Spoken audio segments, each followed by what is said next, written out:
आज के वीडियो में मैं आपके साथ निर्जला एकादशी यानी भीमसेनी एकादशी की व्रत कथा कहने वाली हूँ। पिछले वीडियो में मैंने आपके साथ निर्जला एकादशी व्रत का महत्व, व्रत को कैसे रखते हैं और व्रत का शुभ मुहूर्त क्या है, ये सब आपके साथ शेयर किया था। तो चलिए सुनते हैं कथा। तो दोस्तों पहले मैं आपको बता दूं निर्जला एकादशी व्रत का जो महत्व है। वैसे तो हमारे हिंदू मान्यता अनुसार हम अपने घर की सुख शांति समृद्धि के लिए व्रत रखते हैं। कोई भी व्रत अपने बच्चों के लिए, अपने पतियों के लिए रखते हैं, परंतु ये व्रत ऐसा है कि इसे हम अपने खुद के लिए भी रखते हैं।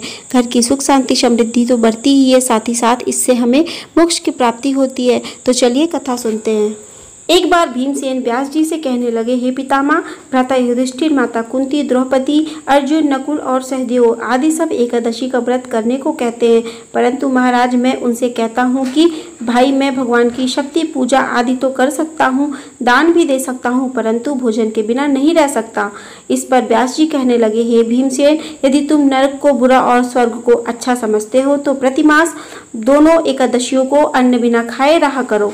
भीमसेन कहने लगे कि हे पितामह, मैं तो पहले ही कह चुका हूँ कि भूख सहन नहीं कर सकता। यदि वर्ष भर में कोई एक व्रत हो तो मैं रख सकता हूँ, क्योंकि मेरे पेट में विक्र नाम की अग्नि है जो भोजन किए बिना नहीं रह सकता हूँ मैं। भोजन करने पर वह शांत रहती है, इसलिए पूरा उपवास तो क्या एक समय भी भोजन के बिना नहीं रह सकता मैं। अतः आप मुझे कोई ऐसा व्रत बताइए जो वर्ष में केवल एक ही बार करना पड़े और मुझे स्वर्ग की प्राप्ति हो जाए। श्री व्यास जी कहने लगे कि हे पुत्र, बड़े बड़े ऋषियों ने बहुत शास्त्र आदि बनाए हैं जिनसे बिना धन के ही थोड़े परिश्रम से ही स्वर्ग की प्राप्ति हो सकती है। इस प्रकार शास्त्रों में दोनों पक्षों की एकादशी का व्रत मुक्ति के लिए रखा जाता है। व्यास जी के वचन सुनकर भीमसेन नरक में जाने के नाम से भी भयभीत हो गए और कांप कर कहने लगे कि अब क्या करूं, मास में 2 व्रत तो मैं नहीं रह सकता, हाँ वर्ष में 1 व्रत करने का प्रयत्न अवश्य कर सकता हूँ। अतः वर्ष में 1 दिन व्रत करने से यदि मेरी मुक्ति हो जाए तो ऐसा कोई व्रत बताइए। यह सुनकर व्यास जी कहने लगे, वृषभ और मिथुन की संक्रांति के बीच ज्येष्ठ मास के शुक्ल पक्ष की एकादशी आती है, उसका नाम निर्जला है। तुम उस एकादशी का व्रत करो। इस एकादशी के व्रत में स्नान और आचमन के सिवा जल वर्जित है। आचमन में 6 मास से अधिक जल नहीं होना चाहिए, अन्यथा वह मदपान के सदृश हो जाता है। इस दिन भोजन नहीं करना चाहिए, क्योंकि भोजन करने से व्रत नष्ट हो जाता है।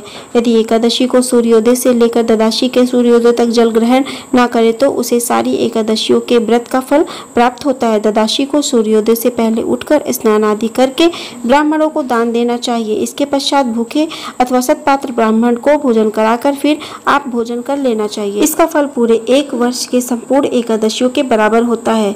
व्यास जी कहने लगे कि भीमसेन, यह मुझको स्वान ने बताया है। इस एकादशी का पुण्य समस्त तीर्थों और दानों से अधिक है। केवल 1 दिन मनुष्य निर्जल रहने से पापों से मुक्त हो जाता है। जो मनुष्य निर्जल एकादशी का व्रत करते हैं उसकी मृत्यु से समय यमदूत आकर नहीं घेरते हैं, वरन भगवान के पार्षद उसे पुष्पक विमान में बिठाकर स्वर्ग को ले जाते हैं। अतः संसार में सबसे श्रेष्ठ निर्जला एकादशी का व्रत है, इसलिए यत्न के साथ इस व्रत को करना चाहिए। उस दिन ओम नमो भगवते वासुदेवाय मंत्र का उच्चारण करना चाहिए और गौदान करना चाहिए। भगवान विष्णु के किसी भी मंत्र से उच्चारण कर सकते। इस प्रकार व्यास जी की आज्ञा अनुसार भीमसेन ने इस व्रत को किया, इसलिए इस एकादशी को भीमसेनी या पांडव एकादशी भी कहते हैं। निर्जला व्रत करने से पूर्व भगवान से प्रार्थना करें कि हे भगवान, आज मैं निर्जला व्रत कर रहा हूँ, दूसरे दिन भोजन करूँगा तो मैं इस व्रत को श्रद्धापूर्वक करूँगा। अतः आपकी कृपा से मेरे सब पाप नष्ट हो जाएं। इस दिन जल से भरा हुआ एक घड़ा वस्त्र से ढककर स्वर्ण सहित दान करना चाहिए। स्वर्ण ना हो तो अपनी मान्यता अनुसार दक्षिणा भी रख सकते हैं।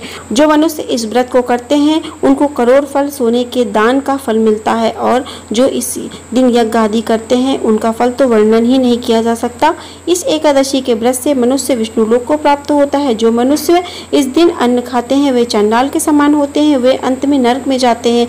जिसने निर्जला एकादशी व्रत किया है वे चाहे ब्रह्म हत्या से हो, मदपान करता हो, चोरी की हो, गुरु के साथ देश किया हो, मगर इस व्रत के प्रभाव से स्वर्ग हो जाता है। जो पुरुष या स्त्री श्रद्धापूर्वक इस व्रत को करते हैं उन्हें अग्रलिखित कर्म करने चाहिए। प्रथम भगवान ब्राह्मणों को मिष्ठान अथवा दक्षिणा देनी चाहिए तथा जल से भरे कलश का दान अवश्य करना चाहिए। निर्जला के दिन अन्य वस्त्र, उपाहन, जूती आदि का भी दान करना चाहिए। जो मनुष्य भक्ति पूर्वक इस कथा को पढ़ते या सुनते हैं उन्हें निश्चय ही स्वर्ग की प्राप्ति होती है। तो दोस्तों ये थी निर्जला एकादशी व्रत की कथा और उसके प्रभाव। क्या हमें दान देना चाहिए, कैसे हमें व्रत रहना चाहिए।